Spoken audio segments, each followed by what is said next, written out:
C'est une peine presque incompressible, alors que de notre point de vue, tous les deux, personne parmi eux n'est coupable de rien du tout. Et ce qui s'imposait, c'était le relax. En tous les cas, on fait appel. Mais ce qu'on peut retenir, même si au demeurant, nous n'avons pas encore le jugement à notre disposition, on peut s'interroger sur les faits qui constituent fausses nouvelles. Il y a 3 faits. Il n'y a que 3 faits. Il n'y en a pas 4. Ou plutôt, il y a 4 faits. Et il n'y a pas 4, il n'y a pas 5. Le premier fait,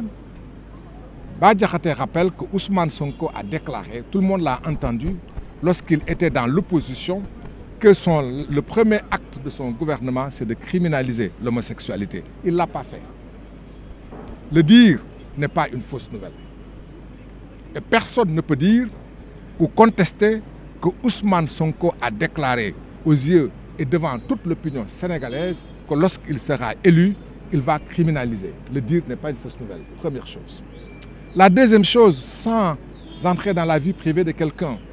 Bah Diakhaté a dit que Ousmane Sonko a nommé quelqu'un comme 5e vice-président de ce parti. Cette personne a été accusée, a été citée, a été punie pour acte contre nature. C'est un fait. Ce n'est pas une fausse nouvelle. Ça a été prouvé par des documents, ça a été prouvé par un jugement, parce que la même personne, sans que je ne cite son nom, a été jugée par le tribunal militaire et condamnée pour cela. Ce n'est pas une fausse nouvelle. Le troisième fait que cite Bah Diakhaté, c'est de dire que Ousmane Sonko n'a pas dit la vérité dans son livre et dans sa déclaration de patrimoine qu'il avait faite. Parce qu'il avait dit n'être à la tête que d'un patrimoine composé exclusivement d'une maison. C'est faux parce qu'il a vendu une maison qu'il a acquise avant d'avoir fait sa déclaration de patrimoine. Ce fait a été prouvé par un acte. Donc ce n'est pas une fausse nouvelle parce que c'est un fait connu et déjà publié dans la presse. Il a un 4e fait. Il a dit que M. Bassirou Diomaye Faye, inspecteur des impôts, avant qu'il ne fût nommé ou élu président de la République, a fait de la spéculation foncière, puisqu'il avait un titre foncier, disons, un bail, un terrain qu'il a vendu à 200 millions ou 100 millions à quelqu'un d'autre. Voilà les 4 faits que Bah Diakhaté cite. Et aucun de ces faits n'est inventé. Chacun de ces faits est prouvé. Nous ne savons pas si le tribunal a dit qu'un de ces faits constitue une fausse nouvelle, mais si c'est le cas, on est en droit d'être circonspect et de nous interroger. Dans tous les cas,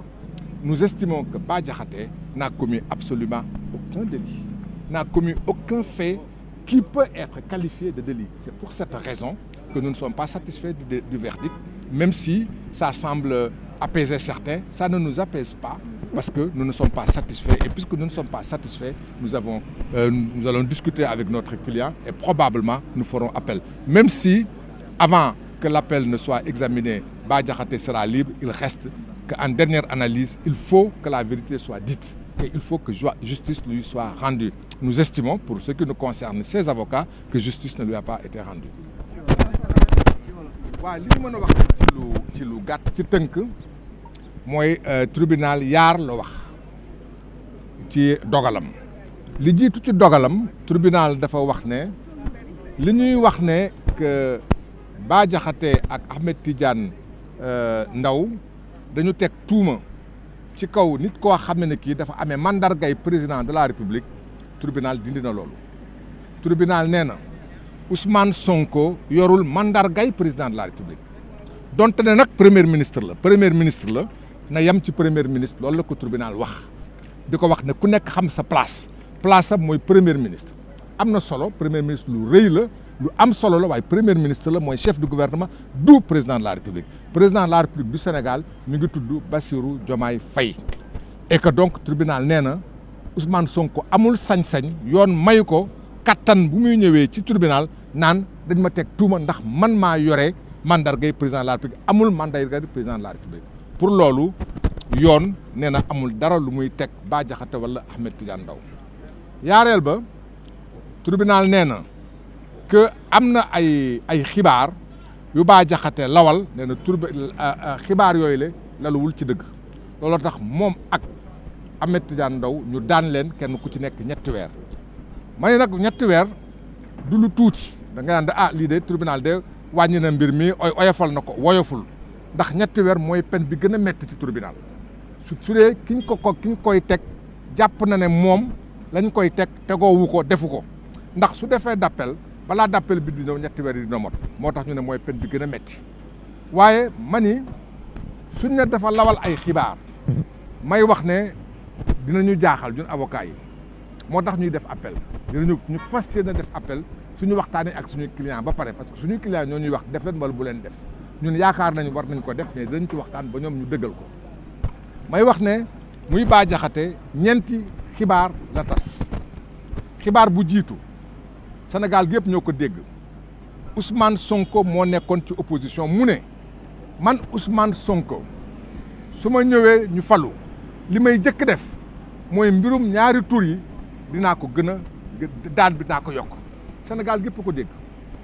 amul ku ko déggul Sénégal ba mu faloo deful loolu waxul loolu dafa ne mbirum ñaari tur yooyu le donte ne nanguwuñu ko waaye réew mi daal gëmm nañ ci suñuy bët ma ne gëmmuñu ci suñuy bët ndax gis nañu que ku ko fi def yi fu ñaari tur yooyu la yoon day dal sa kaw gis nañu nit kuñ doon jiiñ ne borom ñaari tur yi la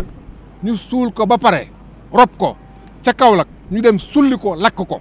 kon mënuñu wax ne waa Sénégal dañ ciy gëmm seen bët kon su loolu du xibaar boo xam ne dafa laluwul ci dëgg muy benn xibaar ñaareelu xibaar bi Bah Diakhaté def dafa ne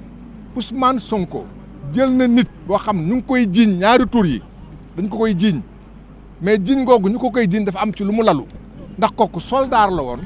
ba muy nekk soldaar muy sàkku ay xale lu soldaar xale yooyu porté ko plainte ci général bi tëj ko kaso ci biir armée yamul ci loolu mu ñëw tribunal militaire daan ko kon kooku amul sikki sàkk ne am ci ñaari tur yi da cee bokk kon tudd ko du xibaar boo xam la luwul ci dëgg muy ñaar ñetteel ba Bah Diakhaté dafa ne Ousmane Sonko bi mu waxee ci kayit bi mu bind ci livre bi mu bind ba mu ne moom Ousmane Sonko def na déclaration de patrimoine wane na benn kër dong la am mooy kër gi mu dëkk Bah Diakhaté ne loolu laluwul ci dëgg ndax Ousmane Sonko ñaari at après dafa jaay kër te kër googu mu jaay mi ngi ko jaay lu ëpp ci téeméeri million te ba mu koy jaay yooyu jamono mi ngi nekkul ci déclaration de patrimoine kon da ko nëbboon mooy ñetteel bi kon loolu ut dëgg la ñeenteelu li mu wax mooy dafa ne Bassirou Diomaye Diakhar Faye laata mu doon président de la république amoon na kër gu mu amee woon kër googu daf ko jaay daana ko téeméer xaw ma ñaari téeméeri million loolu aussi tu dëgg la waaye dafa mel ni Bah Diakhaté dafa laalaake ndax ñi taxaw ne ñoom dañu jubal di jubbanti mel na ni ci mbirum jub dañ leen jàpp ndax képp koo xam li tubaab di wax spéculation foncière maanaam jël suuf di ko jaay ak di ci am alal ci loo xam suuf soo xam jënduloo ko wala boog dañ la ko jox loolu mooy spéculation foncière te ñu gis ne ñooñu ko def tey dañ ne Sénégal dañ koy jubal képp koo am suuf te tegoo ko ci yoon dañ koy nangu ci sa loxo te ñoom ñi ko wax laataa ñuy toog fa ñu toog dañu amoon suuf di ko jaay xëy na loolu la ñu bëgg tëj gémmiñu Bah Diakhaté ba kenn du ko fi wax waaye nag lu defu waxu lu di ay di njàmbat kon defe naa ne looloo tax ñu jàpp Bah Diakhaté waaye suñu lee dañuy xool rek ci yoon nga xam ne bi yoon dong la ñuy xool seetuñu leneen seetuñu ma Samba seetuñu ma Demba nit su ñëwee ci yoon day jàpp ne da nga am att nañ ko ci yoon ci moom moo koy xalaat wala attuwuñ ko ci yoon ñun jàpp nañ ne attuwuñu ko ci yoon ndax Bah Diakhaté defu fi dara loo xam ne fii laluwul ci dëgg loolu laa amoon lu may wax ngeen baal ma merci.